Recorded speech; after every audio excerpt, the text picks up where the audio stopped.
Do you always hear about the latest and greatest products, but do you ever think about how your hair professionals are trained in keeping abreast of all the products, tools, and equipment? Or maybe you're wondering why it should even be important for you to have a stylist who's knowledgeable in the first place.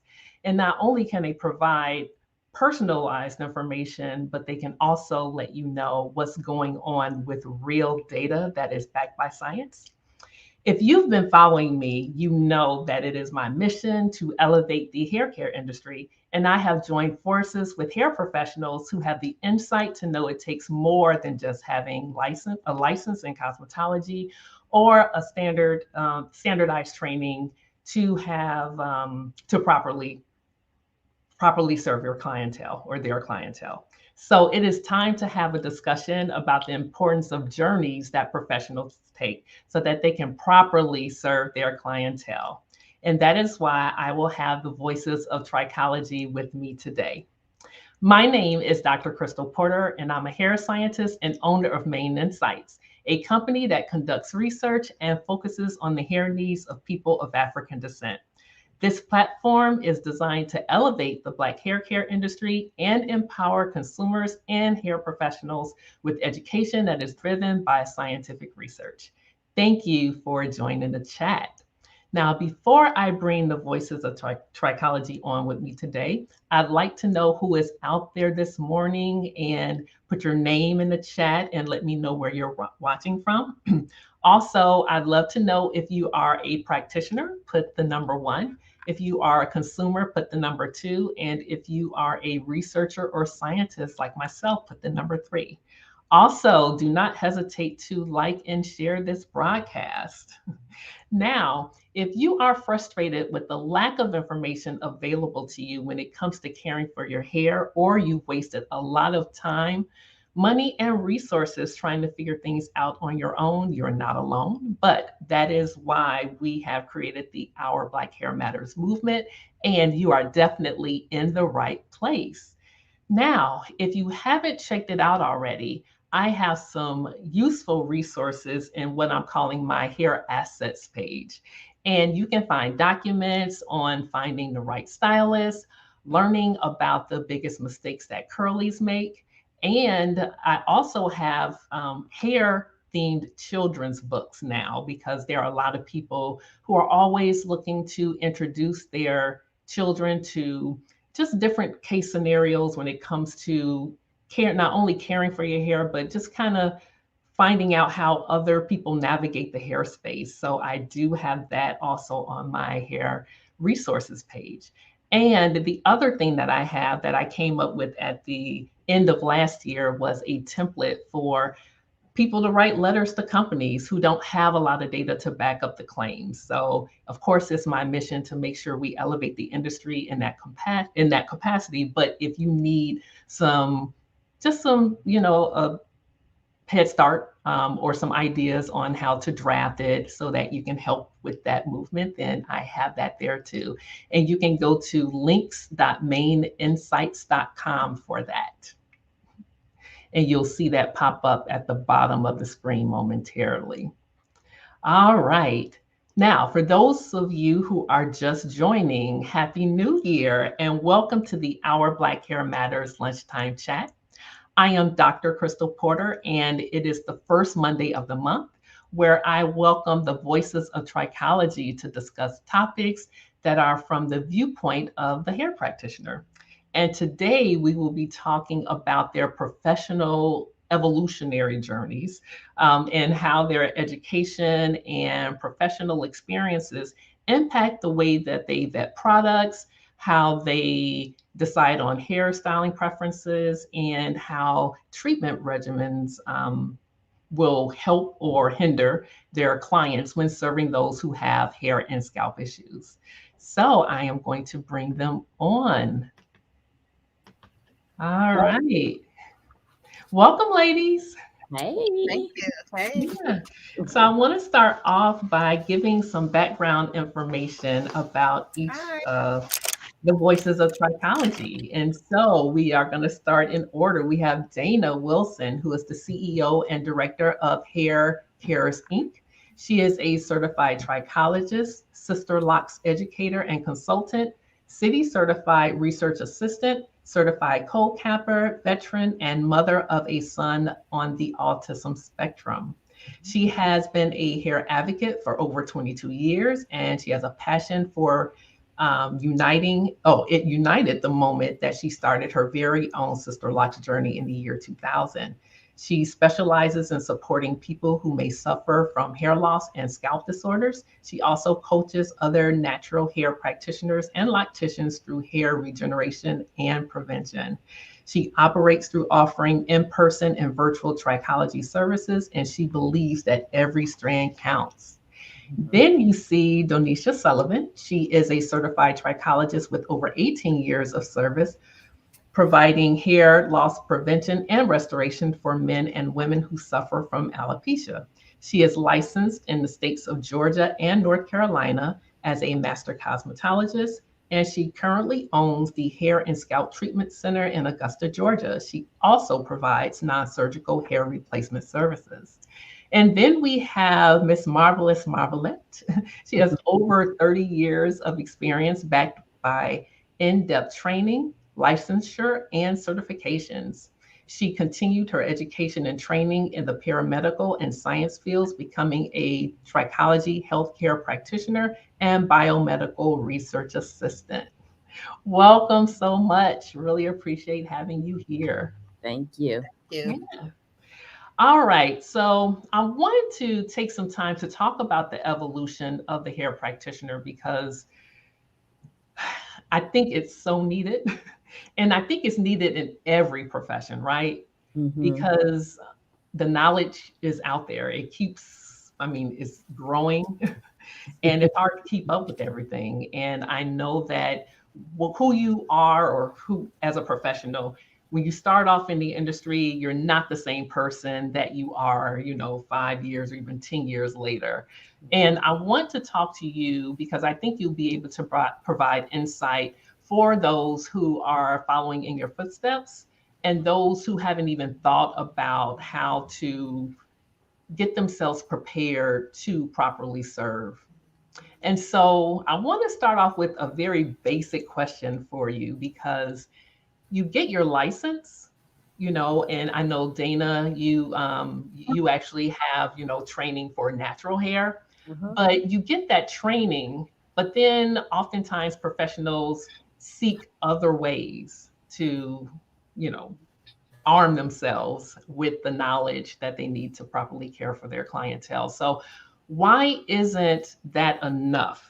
So can you just kind of let us know why what you started doing just isn't enough? Well, I'll start by saying it's not enough because things are ever changing, right? Like just like technology is ever changing. You got different products that's out there, health advances, all these different advances in the science uh, industry.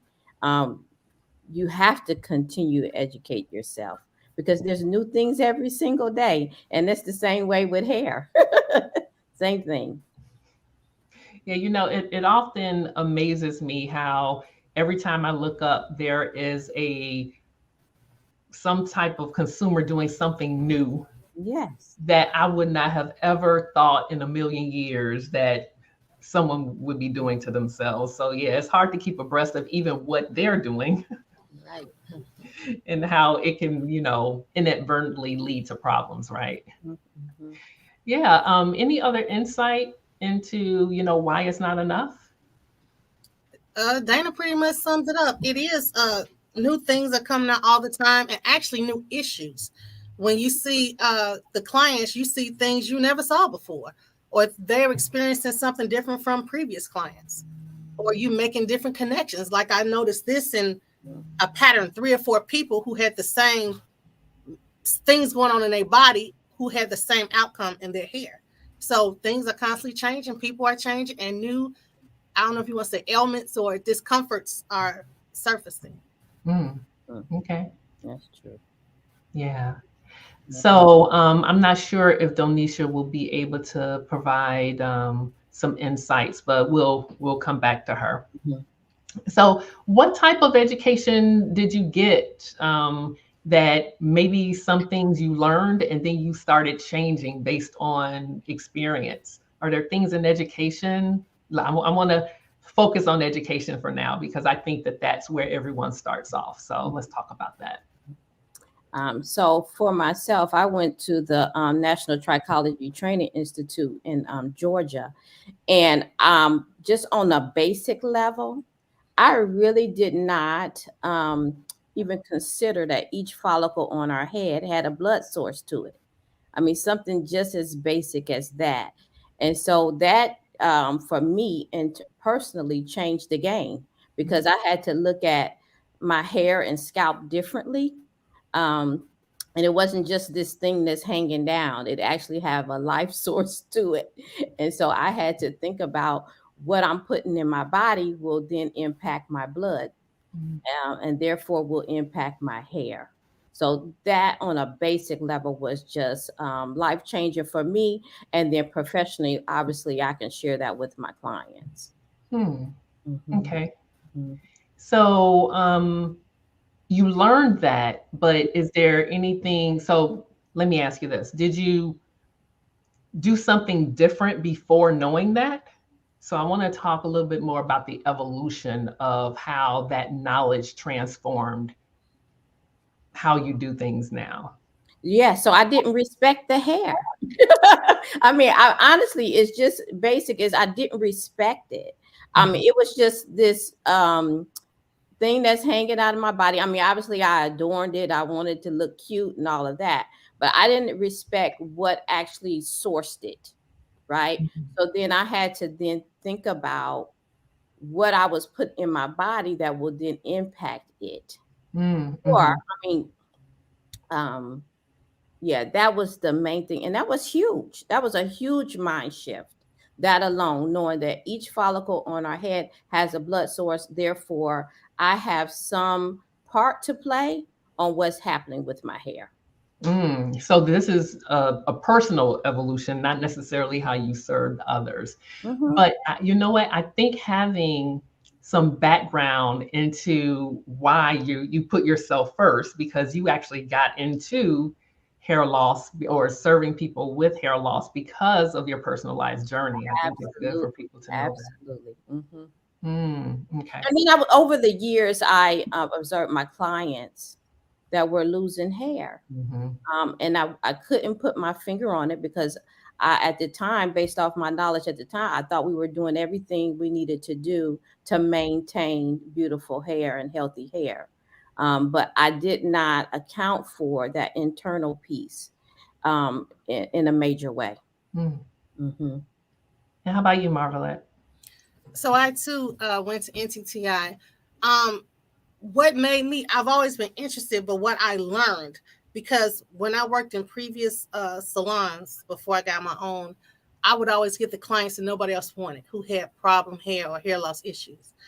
And as it turned out, I was correcting it or helping them along. And I don't even know what I was doing. I didn't have a particular thing I was doing. So that made me more curious as to the process of hair falling out and the process in which hair grows. So I learned, once I learned that process a little more in depth, I could further come up with an actual plan to help people and understand what it is that I'm doing and why it's working or why it's not working. Mm.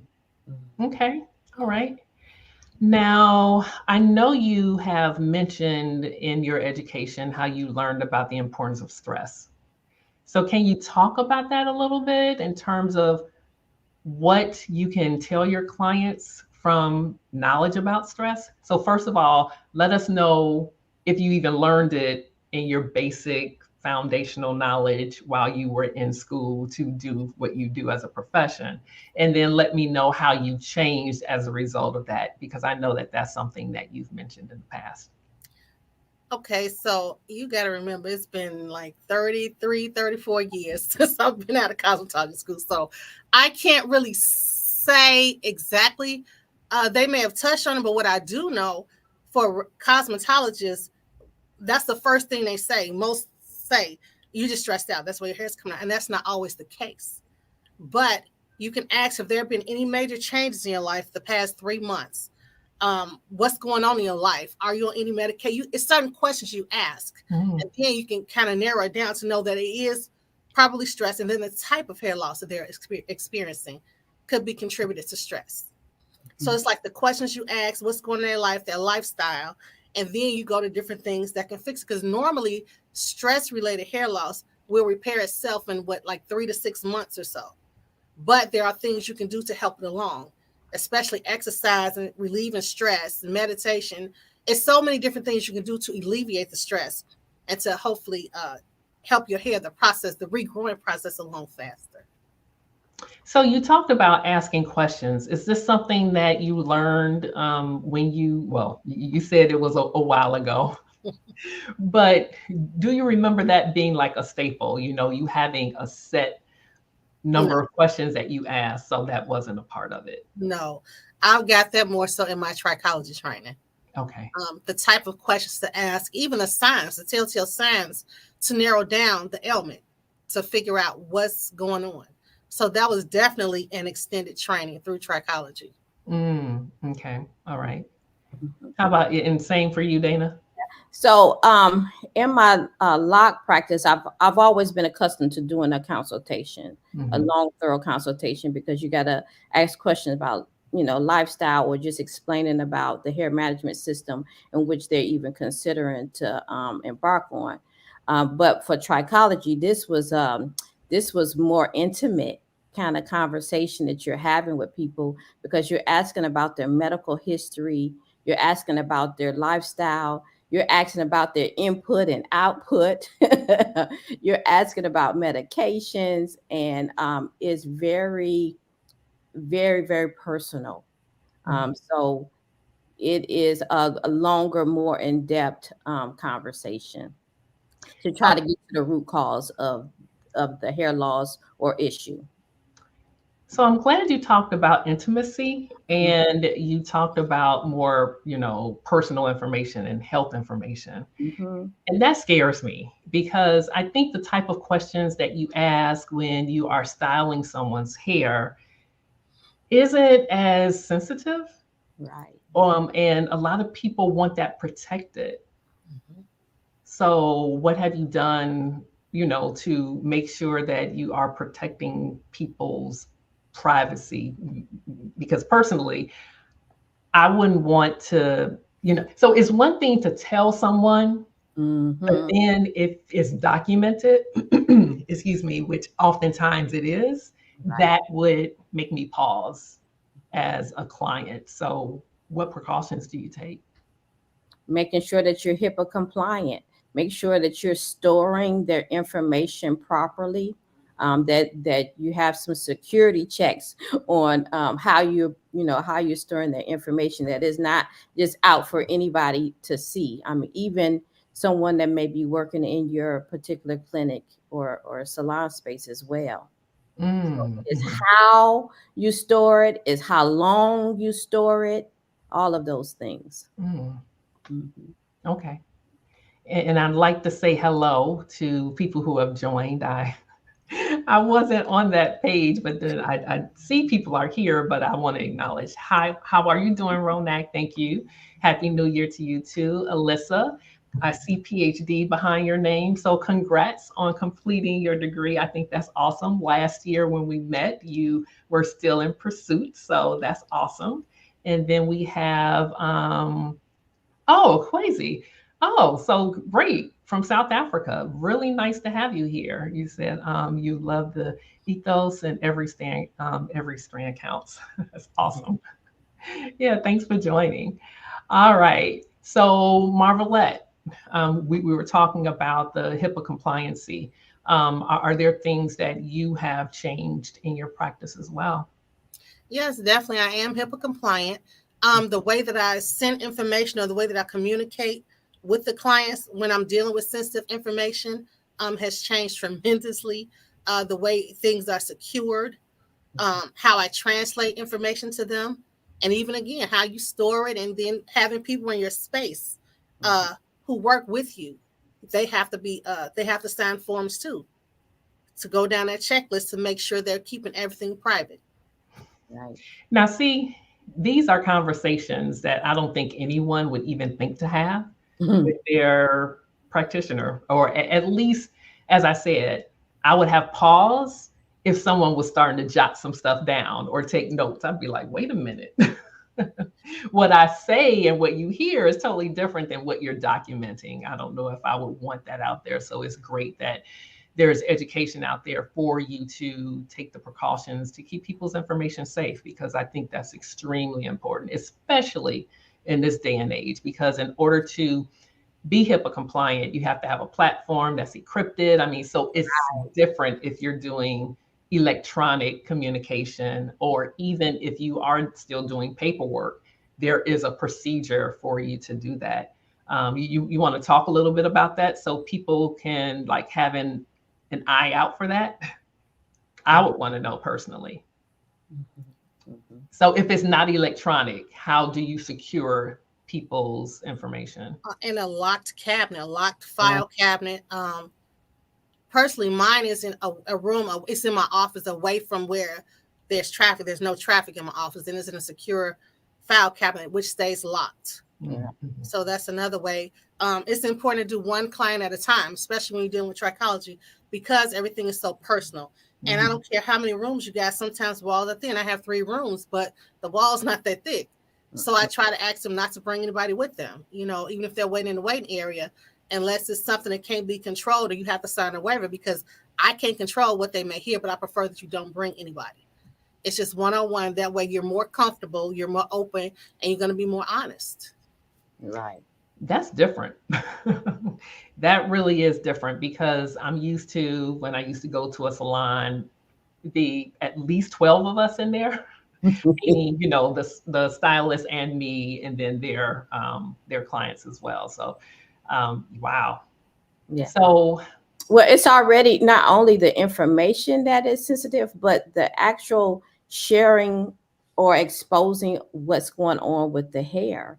It's also, you got that sensitivity level where you may want that client to come by themselves so that they can fully be able to share and expose what's going on with them. Okay. Now, how about the experiences that you've had, and how you've maybe evolved with the different experiences you've had? I know that when I teach, there are a lot of questions about, oh, well, should I share this information or should I not? And a lot of people will say, oh, well, based on this particular experience, I don't do that anymore because I had a bad result from it. So let's shift a little bit from education and go into experiences in terms of how you have evolved in something you used to do and now you no longer do it. Wait, I see you guys thinking. Yeah, I'm not. Yeah, I guess I'm not sure exactly what you're asking me. I'm gonna be honest with you. Okay, so for example, when you had education in cosmetology or your loctician training, did they train you to use a scope? And then maybe some of your experiences in using the scope changed as a result of you implementing that. So I'm just talking about that type of stuff. Okay, perfect. Okay. Oh, absolutely. Using tools is has changed the game. Being able to use a scope to take a look at the scalp microscopically really is a great tool, because obviously you can see what's going on with the scalp, if they even have viable follicles at all. That's the major piece. Do we even need to go on with the personalized plan or not? That is a huge advancement to be able to share with the client. Marvella? So Dana said how to go on. If they should go on we should move forward with the personalized plan. Scoping and Scalp helps you create a personalized plan, because no 2 scalps are alike, no 2 issues are alike. So using tools and the different scopes, I probably have like 7 scopes, but I have a favorite. And I use them for different things. But certain tools can let you know exactly what's going on to cut out the guesswork, so you can get straight to the root of the problem and start to work on it from there. scalp swab. It's so many tools that has made my life easier and taught me so many things about servicing my clients and how I can service them better. You know what? I want to hit on tools a little bit when we talk about the research aspect of it, because I know you have education and then your experiences, but I want to talk about research as well. And tools really fall into that. So I don't want to dive into that right now. But what about you do consultations, but what I have heard is that the name of the game when it comes to success is like the follow-up, really getting, more detailed information from the follow-up, and not just the follow-up from what you recommended, but also the follow-up to see, what they are doing to be actively involved in their improvement. And I know that that's a struggle. So let's talk about that, because one of the things I've heard is that the client wants change, but they don't want to change themselves. So what have you done to evolve them into that mindset change for them to have success? So for me, I have my clients to keep a hair health journal. So every day they would write down the process of their hair, what they did, how much shed, collect hair for so long, depending if they have a shedding issue, and also what they ate, what supplements they took, and then how did you feel afterwards. So that will narrow down if you have a gluten issue. If you ate this and had gluten in it, then I started, my scalp was itching, or I had irritation. Or when I went to the gym and didn't shampoo, I went to the gym 5 days a week, didn't shampoo, and between time, then that happened. So it kind of rules out does the process of elimination, and then it makes you accountable, because sometimes we eat things or do things to our bodies and we don't realize the effect until you're actually looking at it in black and white. When you're looking at what you actually ate or what you did, you're like, wow, I really ate that, or I really did that. So it kind of makes you accountable and rethink the way you do things. Okay.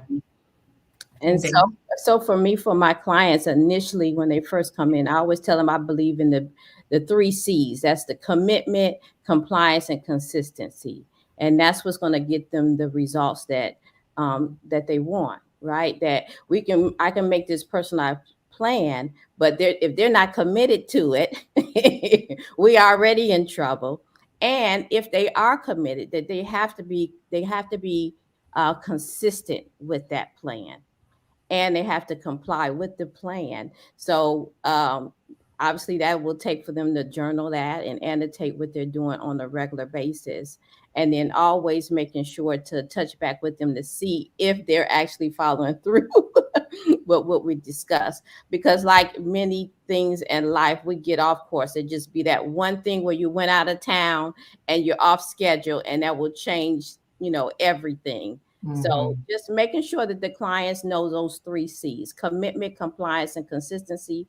And even if you're being compliant and consistent for a while, then we can see that maybe that's not the right plan for you. We might need to make some changes. But the only way to know that that's not going to work is that you have to do that all the time, so that we can see we're not getting the results that we initially anticipated. And Jackie, thank you so much for joining. She says the trichoscopy. Wait, goodness, I can't even say the word. Trichoscopy also helps to eliminate the need for unnecessary biopsies when the clinical signs are obvious enough or detectable through trichoscopy. I don't know why I can't say that. Trichoscopy. Yeah, so that's the scoping that we're talking about, being able to see more in depth of what's going on. And, so I'm going to kind of leap into this right now. The type of way that you scope the hair can also provide additional information.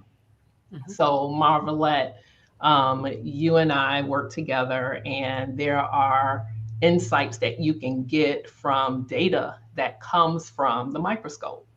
So can you talk a little bit about, what you can see and how that can help you?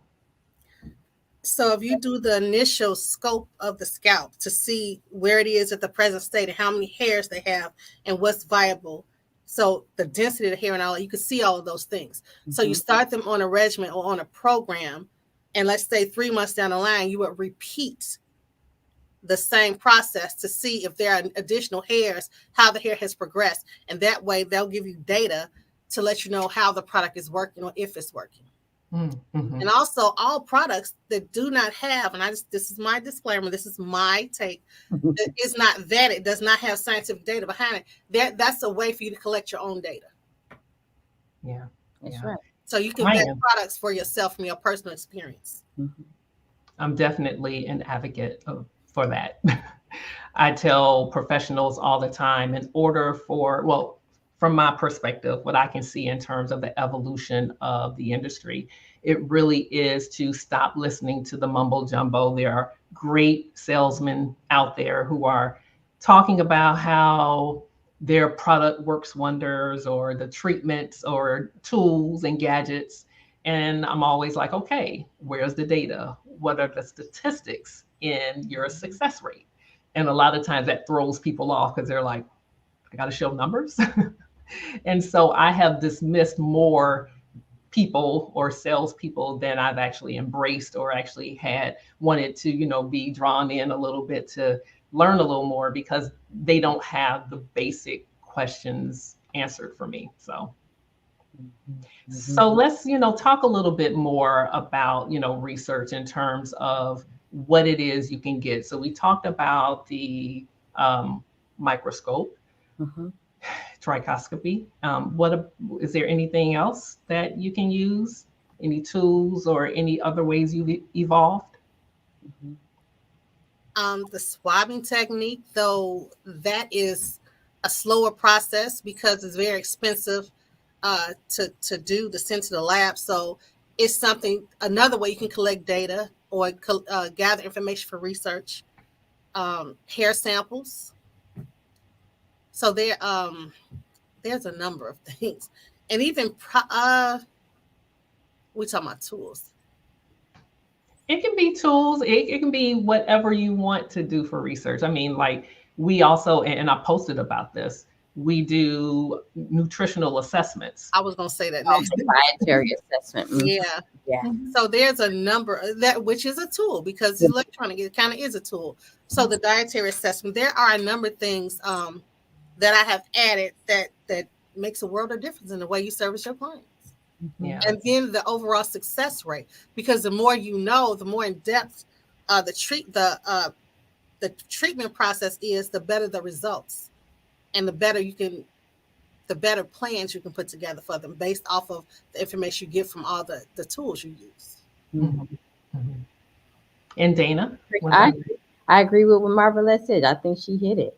Really. These tools are here for us to, so you don't have to, write everything down. You can actually visually see some things, and some things you're going to write down and annotate and journalize. So, yeah. So how do you decide what tools are legitimate, though? I mean, I'll talk a little bit at the end about how I feel they need to be vetted. But I'm looking at it from a research perspective, because there are so many things that people are doing. And so how do you decide what is effective? I know most get feedback from, peers out there and like, oh yeah, but I don't find, well, as a researcher, I can't just rely on what someone is saying is good. I have to get, more information. So how do you go through that screening process? You spend a lot of money. I'm gonna be honest. No, because obviously we do go out to our peers and we ask, well, what you using? Does it work, or things of that nature. But even still, if you take their word on it and you buy that device, you have to decide which one is best suited for you. Like Marvelette said, she has several scopes. I do too, and each one allows you to see different things. The software allows you to be able to assess different things. So it really, some of this stuff is trial and error, and investing money and only to find out, okay, this works really good, or this is, I'm limited in a certain area. And then just being abreast of the new technology and advances with these different devices as well. So. I'm gonna have to say your level of education along with trial and error, because that is a factor. Because if I get all my money back from all this stuff I got to get, man, But it is a lot of trial and error. But I'm going to say Yeah. your level of education and also your connections, Mhm. because the more knowledge you have about different things in your area of expertise, it depends on what that tool can give you, what kind of feedback you're getting, what kind of data you're collecting, and Mhm. that'll let you know that it's a great tool.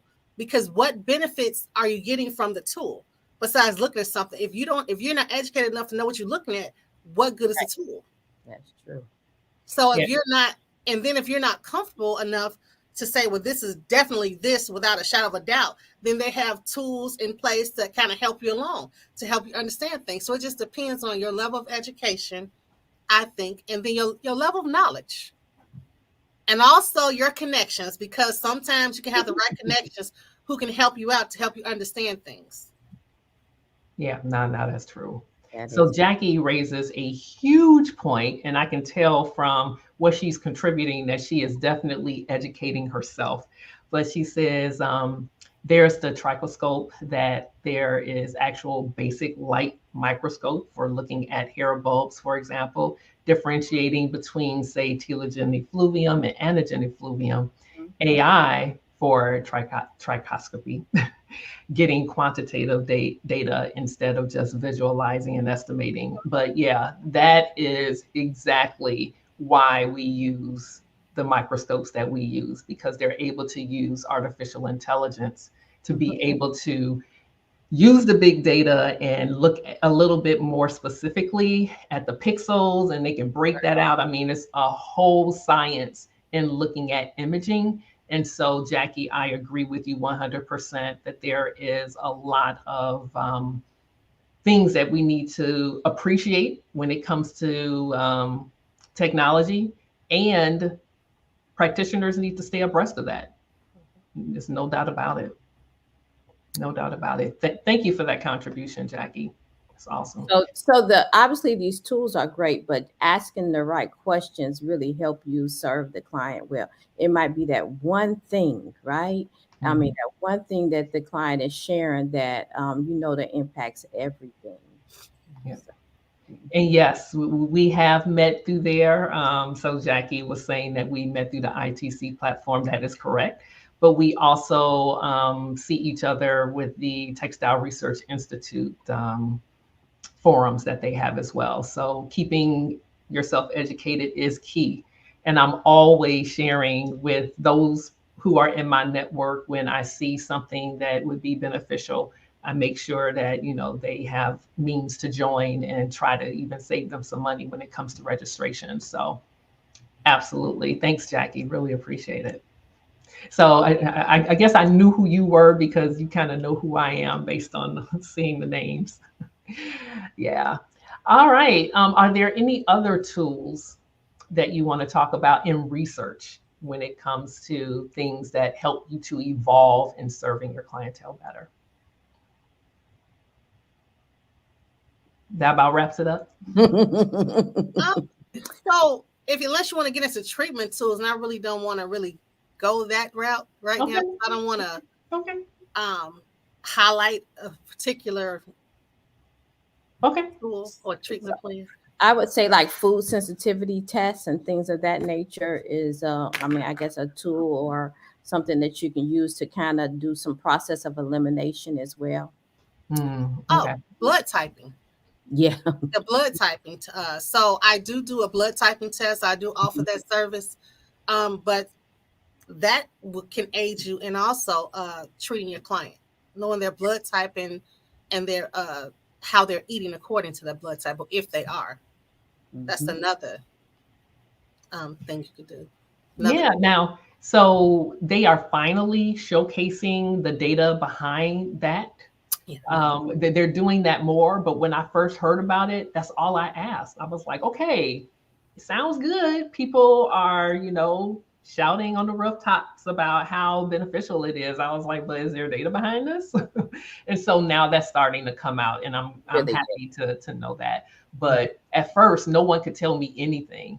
But I have to say personally, as I'll say, maturing, I am starting to see that my body doesn't respond the same as, being a spring chicken. Mhm. And so even though I don't strictly adhere to eating for my blood type, I can say that some of the things that I should not be eating, or that they say I should not be eating, are aligned with some of the things that I've noticed that I'm starting to have problems with. So as we get older, our biological processes are not as effective or efficient. And so unfortunately, we pay the price. And so sometimes we have to change how we eat. And so I'm finding that eating for my blood type helps me more, even though I'm not strictly adhering to it. But yeah, I think more research needs to be done. So for practitioners who do believe in that, I encourage my research assistants to keep tab of that, because that's more data that we can compile and learn more about. So I think that that's awesome. Thank you for sharing that. And so Jackie also says, yes, the right questions.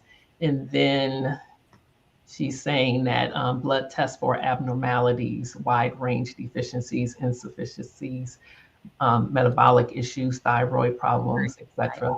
Genetic testing such as fragrance. Yeah. So what's interesting about this, Jackie, is it almost seems as though trichologists need to kind of straddle different professions, which I have mixed feelings about it, because not to say that you can't be a jack of all trades, but at the same time, I think for me, I think when you tackle on other professions and expertise, that you could miss something. I mean, I believe in partnership. And so we talked extensively about, different people that you would potentially partner with. And we don't really have a lot of time to go into that, but that kind of straddles, that. So there are a lot of things that you should have top knowledge about. But in terms of providing detailed information about how they are to take care of their lifestyle, I think is good. I think you guys expressed earlier that you have become cheerleaders to help them out on their path. And so, and then you can refer them, for those of you who have good referral systems, you can refer them to a professional and just kind of be their cheerleader, because you know that is affecting or can be effective during this process, especially when it comes to hair loss. But then you need to also make sure that, you're in your lane in terms of the amount of knowledge you have to address these specific issues. Yeah, you definitely want to stay in your lane. That's for sure. Yeah, yeah. Cool. And so Jackie says one other thing. I am going to put that up and then we can start to wrap it up. Let me see. No, we didn't say that. This is the one I wanted. So she says that medical history, current medical status, medications, all must be taken into consideration when assessing hair health. Yes, trichology is one of those needs, better regulation. Ooh, that's a whole nother lunchtime chat to talk about regulation, so people remain within their remit. Yeah, I understand that. Trying to solve that, it is something that needs to be addressed. So thank you. Really appreciate your contribution to this discussion. And Jackie, I know you are not here in the US. Can you in the chat let people know where you're located so people can know what resource they can have where you are? All right. So anything else you want to add, ladies, before I let people know how they can reach you? I just want to back up a little. Oh, that's okay. Back up a little bit. When we were talking about the different scopes, and I just wanted to say before and after pictures are great, but numbers don't lie. So you can do the before and after pictures, which is great, a great addition. But to look at the data, the numbers, and the see the growth in the numbers of hair follicles that you've gotten from start of procedure to 3 to 4 months into it will give you a definite answer. So okay. Thank you. And then Jackie said that she's in Amsterdam in the Netherlands. So Okay. yeah, and I knew you were over in Europe. I just didn't know whereabouts. So thank you for sharing that. Cool. All right. So Dana, can you let people know how to reach you? Yes, absolutely. You can go to my website, which is www.haircaresinc.com, or you can also email me at info@haircaresinc.com. Awesome. Awesome. And you, Marvelette? You can email me at info@trichoscienceclinic.com, or you can go to my website at www.trichoscienceclinic.com, and you can also message me live in the chat box. So Mhm, mhm. Okay, cool. Now, I want to wrap this up, and I would love if you could share why people should even care about hair practitioner evolution. I mean, so let's kind of wrap up what we've talked about. Mhm. So, can you share something that's like short and to the point? times and technology is constantly changing. So as practitioners, we should stay abreast of what's going on so that we can better service the clients. Mm-hmm. Mhm. And Absolutely. obviously, education is everything, right? Making sure that we are abreast of new information out there so that we can share with our clients. Yeah, Mhm. agreed. And, I really do believe that clients deserve to know more about what's going on with their own bodies.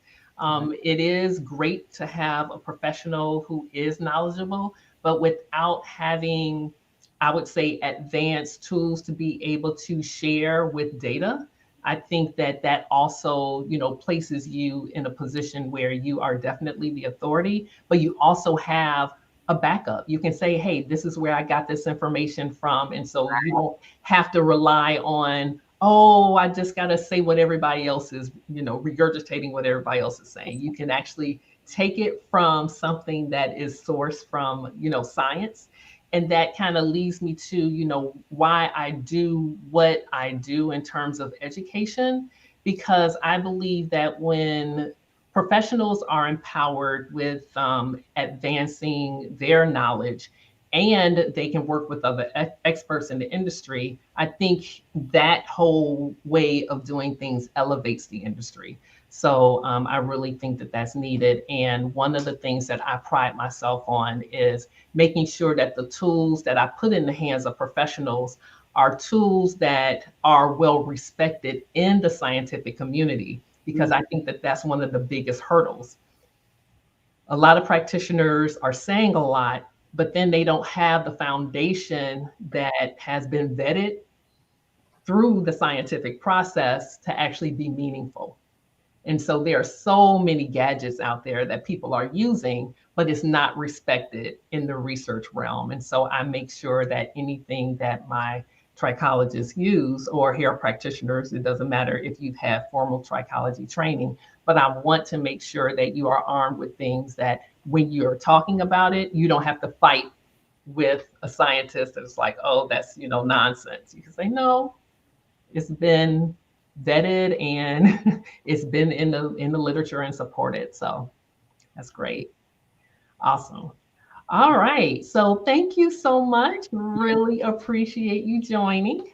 I want to just share before we end that I will be having a free webinar about the importance of scientific research on hair. And so why hair practitioners should be armed. And that's this upcoming Sunday, January 8th at 2 p.m. my time, which is Central Standard Time, and 3 p.m. Eastern Time, and then noon Pacific Time. And then, as always, I'm always looking for practitioners who are using CBD-based products, and or I should say those who are looking to use it, because there are some things that actually have some data behind it that I would support someone using. I wouldn't feel uncomfortable with it. So even if you don't have your own, but you're interested, set up a time for me to chat or us to chat. So you can contact me on my hair assets page at links.maininsights.com. jackieford.com/info. All that information is there. And then finally, if you are someone who has natural hair and they want to cut it or you want to cut it, I'd love to have it for research purposes and you can get paid for it. So reach out. Information can be found in that same link. So thanks to those who participated. Thank you, Jackie, for the information that you shared. That was awesome. I know that there are some other things that are said. I want to make sure. Lots of gadgets, yes, especially for treatments. Must keep the same things within the cosmetic realm. Yeah, I agree, and not promote medical. Oh yeah, no, that's another thing. Another topic or discussion that we need to have. So thank you, Jackie, for that. All right, so if you need also help with finding a vetted hair practitioner, you can reach out. And always remember that our Black hair matters, and take care and love your hair. Bye-bye. Bye. Bye.